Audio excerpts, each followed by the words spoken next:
বিয়ের আগে এক যুবতী গুণের প্রশংসা শুনে তার প্রতি মুগ্ধ না দেখে বিয়ে করেন।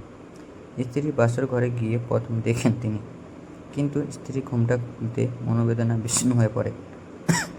দেখেন তার পরম কন্ঠিত স্ত্রী তার মনের মতো রূপসী নয়। তিনি তার স্ত্রীর কক্ষ ত্যাগ করেন।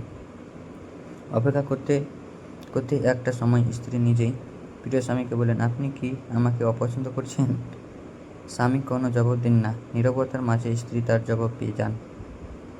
তবুও তিনি স্বামীকে বুঝিয়ে বলেন, আপনি যা অপছন্দ করছেন তাতে হয়তো আপনার কল্যাণ নিহিত আছে।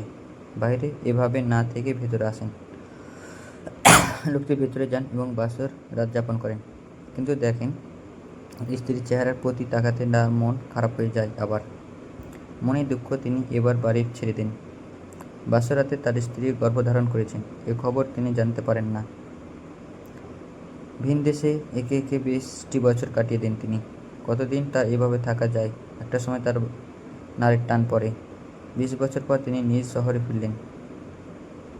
ফেরার পর নামাজের সময় হয়ে গেল। নিজের বাড়ির কাছে মসজিদে ঢুকে দেখেন এক সুদর্শন যুবক পবিত্র কুরআনের মর্মশ্রী দারস করে আছেন, আর বিশাল মসজিদে ভরা মানুষ পরম আকর্ষণে তার হৃদয় গেঁথে নিচ্ছ।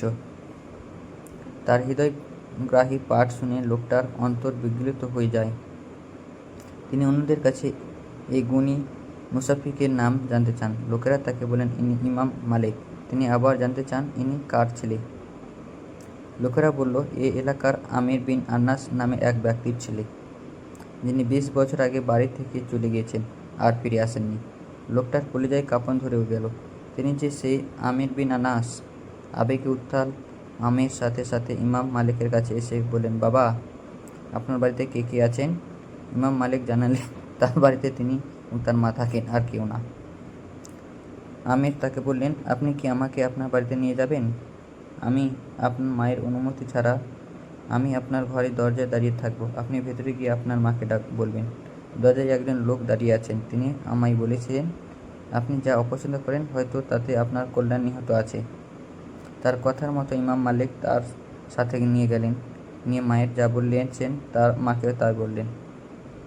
এসব শুনে ইমাম মালিকের মা বলেন, হে মালিক, দূরিয়ে যাও, সামনে যে ওনাকে ভেতরে নিয়ে আসো, তিনি তোমার বাবা। একটা আবেগময় পরিস্থিতি তৈরি হলো। ছেলেটি বুকে জড়িয়ে ধরে কান্না ভেঙে পড়লেন, বাবা। এদিকে দীর্ঘদিন পর নিজের স্বামীকে দেখতে পেয়ে সে মহিমহসির চোখে তখন কান্না। জীবনের প্রথমবার বাবার স্পর্শ পেয়ে আবেগে অপ্লুত ইমাম মালিক নিজেও সবার চোখে জলে ধরা ধুয়ে মুছে দিয়েছে দীর্ঘ নিঃশ্বাস, দুঃখ, কষ্ট আর হতাশা ক্ষতচিহ্নগুলো। এই যুবক, পূর্ববর্তী নারীর দ্বারা নয়, গুণবতী নারীদের মাধ্যমে পৃথিবী আলোকিত হয়। রূপ লাবণের পিছনে না ছুটে তাই গুণের পেছনে ছোট। আল্লাহ তাআলা জানেন কিসে তোমার মঙ্গল নিহিত আছে।